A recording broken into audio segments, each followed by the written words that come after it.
Hi, I'm Connie Jakab, your host of the Bravely Connected podcast, where we find our inner brave to connect with ourselves, others, and what we dream of for our lives. Get comfy because we're about to dive in to finding our brave connection.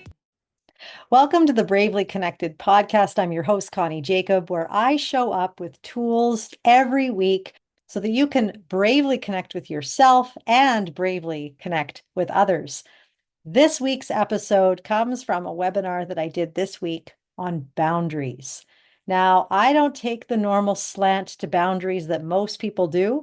And what I find in boundaries is that we seem to be all or nothing.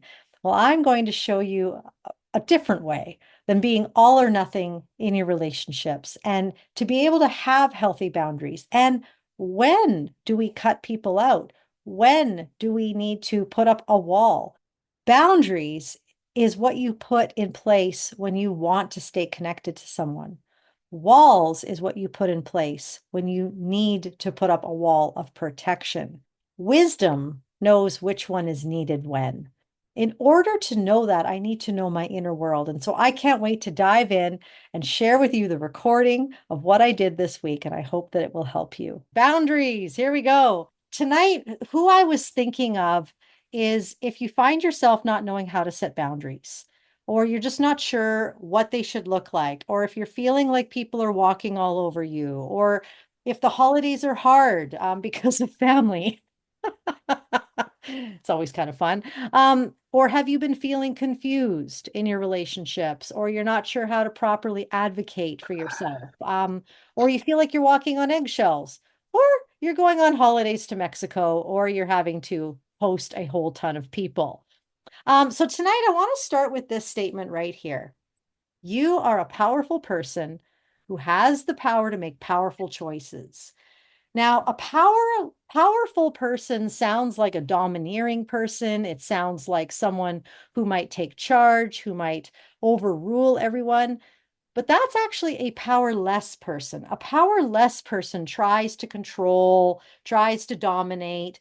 A powerful person is the one who is managing themselves. And so that's the difference between powerful and powerless. Now, we are powerful because we have a choice. We have a choice in every relationship, whether we're a parent, whether we're a spouse, whether we're in friendship. We always have a choice of how we allow people to treat us. And as soon as we realize that, we become powerful. We become someone who knows how to manage our inner world, knows how to manage ourselves. And that's where boundaries start. If you don't know me, I am a mental health and resilience specialist. I live in Calgary, Alberta. I know many of you, so I don't need to share too much, but I absolutely love helping people be bravely connected to themselves so that they can be bravely connected to those they love and lead. And what I did just recently was I created a method, my Bravely Connected method, which has come out of 25 years of working in mental health and relational wellness and resilience and how belonging creates resilience. I also took my book, Bring Them Closer, and I combined all of that into a method, my Bravely Connected method, which is basically I attune to me in order to attune to others. Behavior, including my own, is always communication. You don't control anyone, you just control yourself. Belonging creates resilience, and resilience is in the repair. These are basically the steps of my method. And tonight, we're going to go over a couple of them to create a plan for boundaries. We're going to start with I attune to me in order to attune to them, meaning your kids, whoever's around you, whoever you're here for when you're thinking about who you need boundaries with. And so the first question I want to ask you tonight, and I want you to write these things down on your sheet of paper. My attuning process has 3 questions. The first question is, what has been your resting emotional state lately? Now, that could be today, that could be this week. What I don't want you to answer is, what has been your resting emotional state last year or even a month ago? I want you to keep it as present as possible. And I don't want you to think what's going to be my resting emotional state during holidays. I just want you to be in the moment, be present. And I want you to write that emotion down. Um, it could be many emotions. It could be excitement, and it could also be fear. It's amazing how, as humans, we are a massive paradox. We can hold all kinds of emotions that seem in tension with one another, but they can all be present. So I want you to write that down.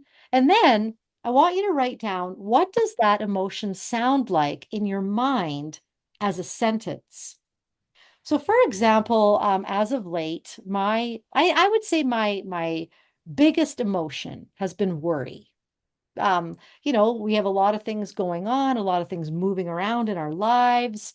And so worry has been probably my greatest emotional resting state. And what that sounds like in my mind as a sentence is, are we going to be okay? That's what's going on in Connie's world. And I'm just giving you an example from my own life, so that you can kind of go, oh, okay, I see what you mean. Because what we're identifying with this sentence in our mind is we're identifying our subconscious thoughts. The third question, which is, what behaviors are coming out as a result? And what's important is that we don't judge those things, but we notice them.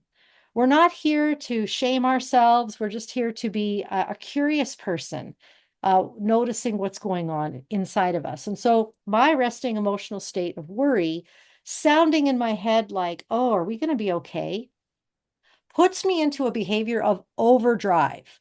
I am trying everything. I'm figuring it out. I'm working hard. I'm micromanaging my life. And therefore, I'm feeling really exhausted, which then leads me on a whole other spiral. And so that's for me. And what this does is this allows me to know what's going on in my inner world. And so that's step one. We're actually doing step one right now. You writing out your emotion, your thought, and your behavior is to write this out, because we're going to be using this to create your plan for boundaries. This can also be a communication model between you and whoever else you're relating to. So, for example, I had had a tiff with my family one morning. We were all colliding with our schedules. I don't know if you've ever had that happen, but we were just not, we were missing each other. We were hitting each other, like, running into one another. And I just lashed out. And the communication model that I was able to use with my family was based on that attune in process, those three questions. I was able to say, hey, sorry about this morning. This morning was crazy. And when I was running into you, I felt overwhelmed, which made me think, how am I going to be able to handle all these things? And then I lashed out. All of a sudden, I was able to communicate very clearly to my family what was going on inside of me.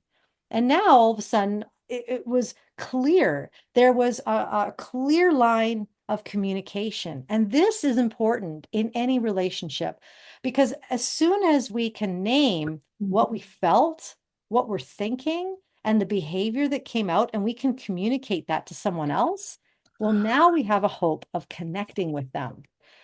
It doesn't change the scenario, but what it allows is for you to now hold your story rather than your story owning you.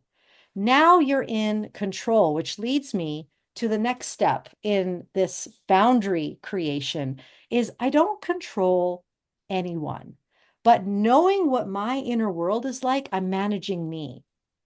But there's so much more to that. And so I have some questions for you that's going to help us with our next step.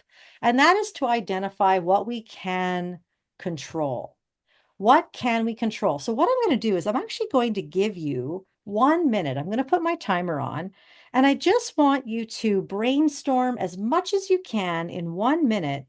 What in your life right now feels controllable? Every controllable can have an action to it. What I can control, I can do something about that. And so now I'm going to give you 1 more minute just to look over the list that you have. And I want you to think, what could I do about that? So, for example, when we had that morning where we were literally stepping on each other. I didn't get a shower because everybody was jumping into the bathroom. We have one bathroom for the four of us. And, the woman of the house doesn't get the washroom. And so they all got the washroom. And I'm thinking I'm out of control. But really, what I could control in that situation was I could get up a little bit earlier. I could ask everyone, hey, what time are you waking up tomorrow? Okay, I'm going to get up 10 minutes earlier and I'm going to be the first in the shower. I'm going to get hot water. Woo, that's something I can do because I'm not basing it around them. I'm basing it around what is controllable in my world. So that's just an example. I'm going to give you 1 minute. I just want you to look at those controllables and I want you to think, what could I do about one or two of them? The reason why we do them in 1 minute segments is because it makes our brain have to go into action very quickly. And it's almost like the first thing you think of. That's at least something that's at top of your mind. Now, we have controllables in our life and we have things that we cannot control. So, what I want to do is, I want to give you one more minute now to list out the things that are not in your control. So, for example, I can't control if somebody goes into the washroom before me, or I can't control how many people are coming over for dinner if I have a big family. So, what are the things that you can't control? I'm going to give you 1 minute to list those. This list might be longer than the other one. I don't know. It depends. But every uncontrollable in our life needs a way to cope. Okay, I might not be able to do anything about it, but how can I cope with that? I'm going to have to spend Christmas with a family member that I don't necessarily get along with. Well, I can't change that. I can't control that. How am I going to cope with that? Now, let's maybe take alcohol off the list, okay? But what are some healthy ways that I can cope with that? I'm going to give you 1 minute to look over your list, pick one or two, and just go, how would I cope with that? I can't control anyone else but myself. But here's what I can do, and here's how I can cope. Now, one of the things that we can do, and maybe when you're thinking about all the controllables that you just listed, the uncontrollables, what you can do about it, how you're going to cope, this can sometimes be a great brainstorm for one of the formulas I use to create a boundary. So I don't control anyone, I control me. And so the way I create my boundaries with people is this little formula right here. When you do fill in the blank, I will be doing fill in the blank. And this works for everything. So when you decide to take over the bathroom, I will be waking up 10 minutes earlier so that I can have a shower. When you speak to me that way, I am going to walk away. So this allows us to now figure out, what are you going to do when someone else is doing whatever they're doing? I will manage me. I will control myself. I won't try to control you. One of the things that we need to watch in our language and the way we speak about others is when we hear ourselves saying, oh, that person makes me feel so angry, frustrated, left out, whatever. I think we need to remind ourselves that no one can make us feel anything. The way we're feeling, that attune in process, what am I feeling, thinking, and how am I behaving? That is all, that is something that's already inside of me. And the situations around me are just bringing that out. And so this allows me to have agency over my life. This has helped me get through our mental health crisis in our house. This has helped me when I've had a conflict with someone. When I have felt powerless, I remind myself I'm a powerful person who can make powerful choices for myself because, okay, you can choose to be that way. You can be over there doing that, but this is what I will be doing. Sometimes I've communicated this with people, and sometimes I've said nothing. I've just carried on my merry way, and I've thought to myself, okay, while you're doing that, I'll be doing this. And so, this is what I would love for you to write down in the second step of your boundaries is just think about one situation that either you're going through or a situation that you can pre-predict. This is what's beautiful about our relationships is oftentimes we can almost pre-predict when things are going to come up. So now I'm not powerless anymore. I'm powerful because I can make a powerful choice. And so I want you to write out this formula for whatever you're feeling you need this for right now. We're going to move into in the Bravely Connected method. We've covered number 1, which is I attune to me in order to be attuned. In order to connect with others, I need to connect with me. Number 3, I don't control anyone, I control me. And the last one here is resilience is in the repair. So, the beautiful thing about relationships is that they're messy and they're meant to be messy. They're not Instagrammable. We don't often share the nitty gritty of our relationships on Facebook because it's not beautiful and it's not inspiring. It's so incredibly human. And I just want you to know that that is normal. It is normal to have a messy connection. Now, I'm not talking about dysfunctional. I'm talking about messy. I lose my temper. That person annoys me. We rub shoulders the wrong way. This is just life. And so resilience in our relationships does not come from how perfect they are or our beautiful matching sweater picture on Facebook. No, our resilience comes from how we repair when things get messy. This is something that came to me not too long ago. This statement that it isn't that hurt people hurt people. We've all heard that, haven't we? Hurt people hurt people. And I was like, well, that kind of just makes it's almost like I'm talking about those people, those people who hurt people. But sometimes I'm hurt people. I'm the hurt one, and I have hurt people. Intentionally? Absolutely not. And I bet you, if you relate to this, if you've hurt people, you haven't done it really intentionally either. And so hurt people choose self-protection.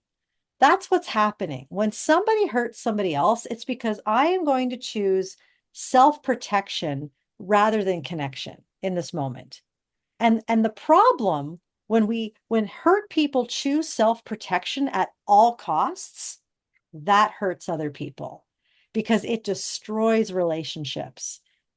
So, I want to teach you my attune out process that's going to help you build your empathy muscle, but not let people off the hook. So, sometimes, even though we want to be empathetic, even though we want to attune to others, we don't want to just say, oh, that's okay that you treated me like crap in that moment. No, it's not okay.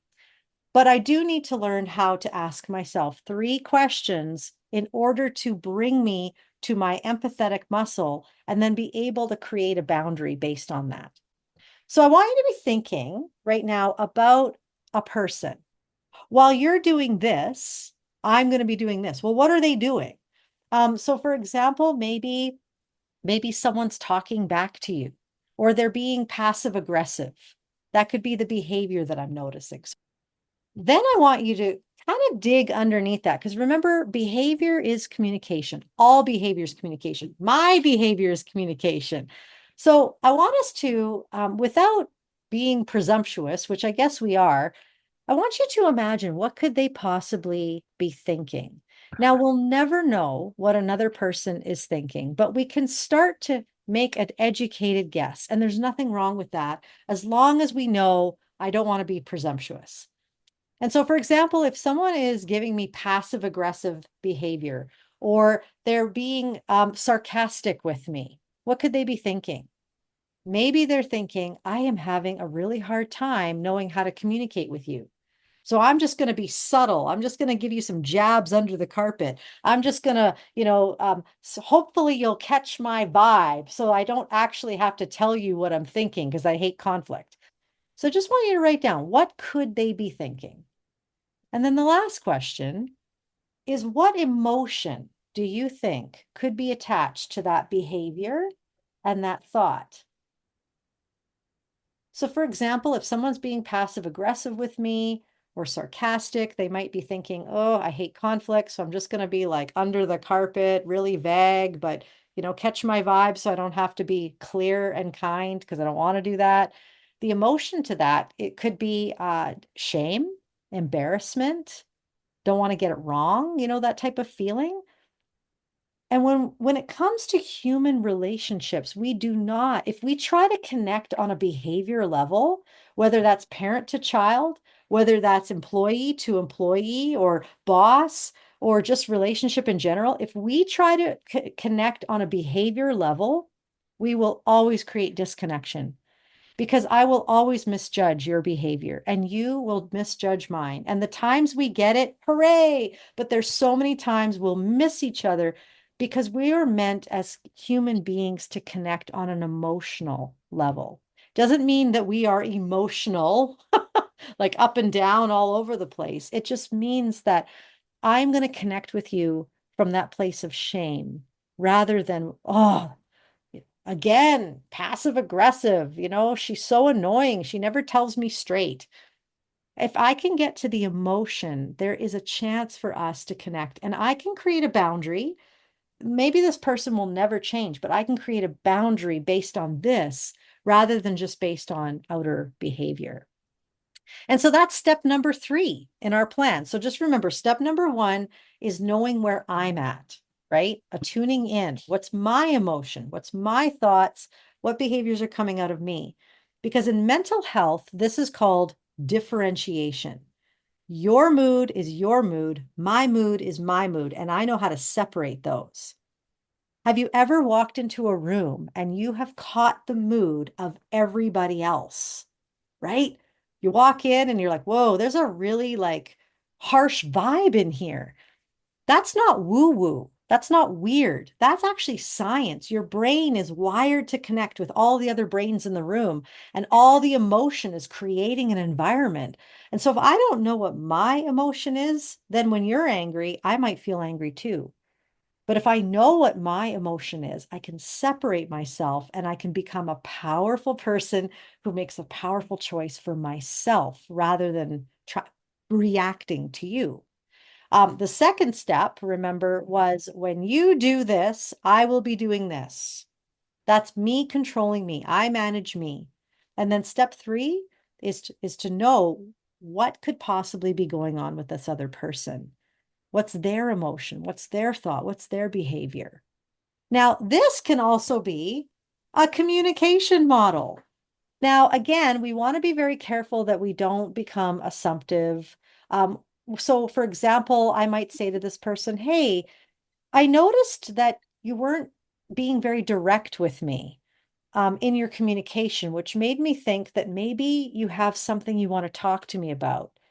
Did you feel a little embarrassed or a little uncertain if you could do that? And now they can clarify. They could be like, actually, no, that's not what I'm thinking at all. And either I can ask more questions to get to the root, or they can just tell me. So do you see this kind of communication that's happening? Now, you might wonder, what does this have to do with boundaries? Well, communication allows us to be able to know if we even need a boundary. The problem is with humans is that we often will put up these boundaries, which are actually walls, because we didn't know how to communicate. If we can figure out how to communicate, we might not even need a boundary. So resilience is in the repair. This is how we can repair. A question that I would have for you is, how will you hold the end of your rope? In a relationship, I want you to pretend that you're holding one of those ends and whoever else you're relating with is holding the other end of their rope. Now, what they do with their end of the rope is up to them, right? My spouse could leave. My parents could be jerks. My coworker could do whatever. My kid could spit in my face, right? That's their end of the rope. I have my end of the rope.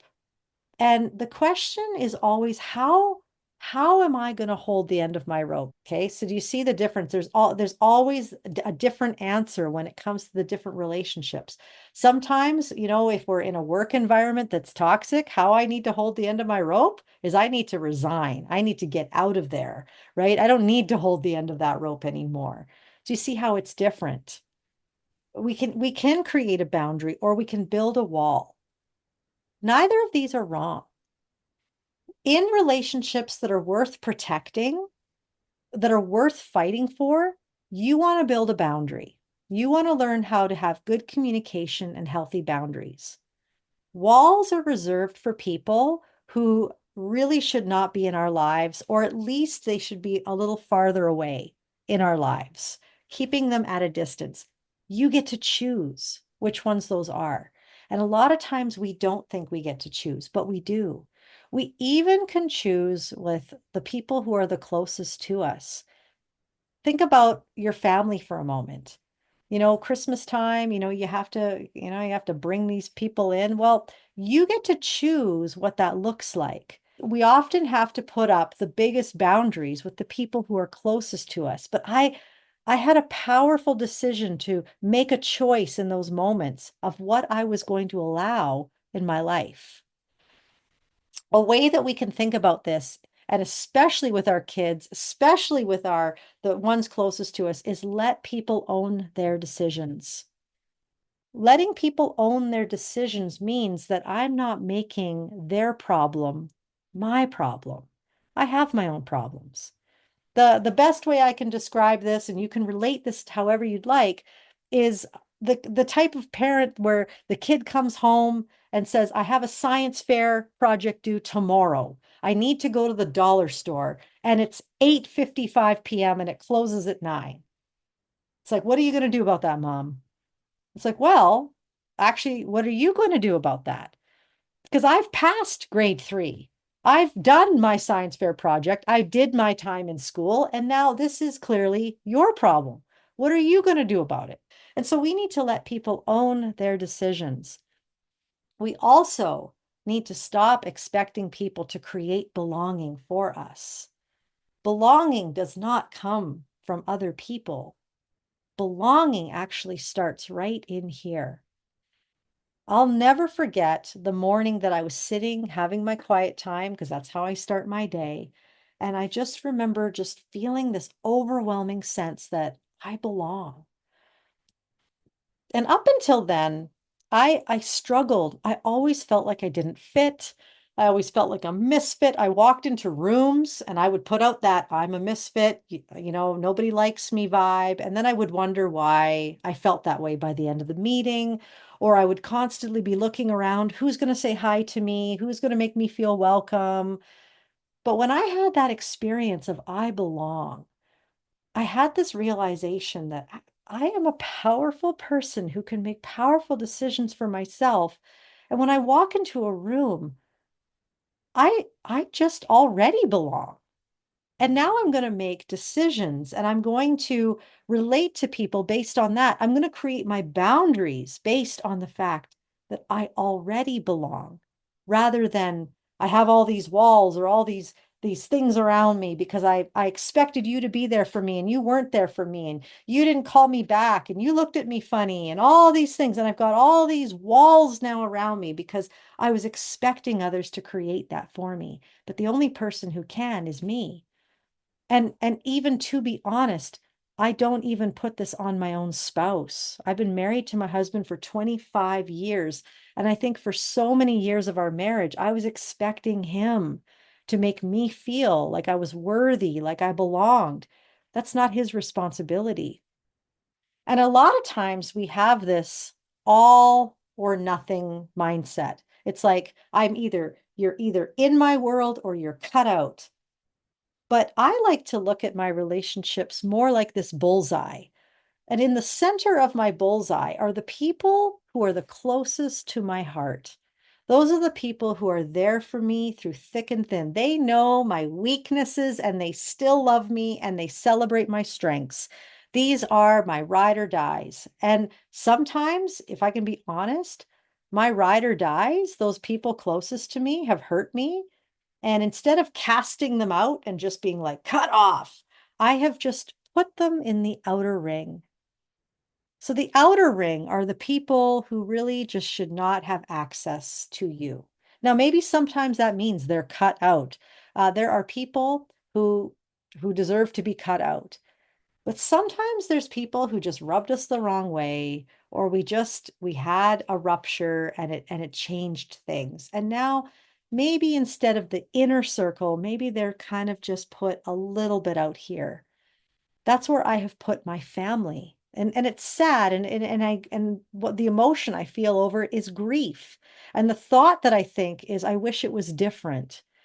But the behavior that comes out is, well, but this is okay to put them in just one step further away from me. You get to choose what your relationships look like. And can I just even be as bold to say that sometimes you even have to do this with the person who you live with, your spouse, your partner? Where are they? Do they deserve to be right here close to your heart? Or do we need to just put them a little bit on the outside while our heart heals, while we learn to manage ourselves, while we learn to create the boundary so that we can protect that connection? But the all or nothing is destroying our relationships. And so this has helped me. I don't even know where I got this from. I think it just came to me one day, but I wouldn't be surprised if it's out there as a concept. But it really dawned on me. I'm like, oh, not everyone needs or should have access to my heart, and I can move people around as needed, but I manage me. I attune in, right? I control no one but me. I attune out, I learn my empathy skill, but then and I learn how to communicate based on that. But then I repair. And repairing does not mean everybody gets in. Repairing means I know where they're put in my life. And so, what I would love for you to do, and this is the final step, is how will you hold the end of your rope with those who you're choosing to keep right here? What do you need to hold the end of your rope? If you've got young kids, do you need to get up earlier so that you have that alone time to yourself? Do you need to go for a walk so that you have some sanity on Christmas Day? Like, how are you going to hold the end of your rope? And number two, who gets access to you? And where do the people in your life need to be in that bullseye circle? It wouldn't be right to talk about communication boundaries without talking about how do we repair with an apology. And I just want to give you this as an added bonus because oftentimes we don't think about repair, apology with boundaries. And so I want to give you just some steps on apology. A lot of times, a lot of people just go, hey, I'm really sorry that I did that. But I want to back it up and just mention that the first step in an apology is actually empathy. It's not the apology itself. So, again, just want to revisit. We've already talked a little bit about what that looks like, and that's with this attune in, attune out process. When we were arguing, I felt like I wasn't being heard, which made me think that maybe my voice isn't worth listening to. And then instead of telling you that, I screamed at you and I noticed that you weren't really connecting with me. And I noticed that that scared you, which made me think, oh my goodness, what have I done? And I realized that you may have felt that I was attacking you. Do you see what we just did? This is the attune in. My emotion, my thought, what behavior came out. I'm mentioning that to the person. And then I'm doing that attune out process. How did it impact them? Made me think. And this, I realize you may have felt like this. This is what happens before an apology. Because a lot of times, have you ever had someone say sorry to you and you're like, you know what? You have said sorry so many times, but I'm not listening anymore because you nothing changes and I don't feel understood. I still don't feel heard. This is empathy. This allows us to tune in and a tune out and allow them to feel heard. And then we apologize. And if you want to really take it to another level, after all of that, here's how I'm going to manage my end of the connection. Because I don't know about you, but when people apologize and they don't tell me what they're going to do about it, they're just like, I'm sorry. To me, it's absolutely empty. I don't feel it at all. So just to go over everything we did tonight. Number one is I went through that attune in communication, right? So here's your formula. When this happened, I felt which made me think, and then this is how I behaved. Okay, so that's learning my inner world. Number two, I control me. So when you do that, when you're choosing to do that, I will be doing this. Step three, a tuning out, learning how to communicate. So when you were passive aggressive, I wondered, I think maybe you're wanting to say something to me, but you're just not wanting conflict. Hey, did you feel like you weren't able to communicate with me there? And then step four, what do you need to hold the end of your rope? And where are people supposed to be in your bullseye? There's your boundary plan. Thanks so much for tuning in this week. I hope that that was helpful. I want to know what part of that boundary plan worked for you. What are you taking away? What do you feel you can implement right away? And don't forget to hit that subscribe button because every week I show up here to give you these types of tools. If you like this, feel free to share it with a friend. And I hope that all the best for you in your relationships. Keep being brave.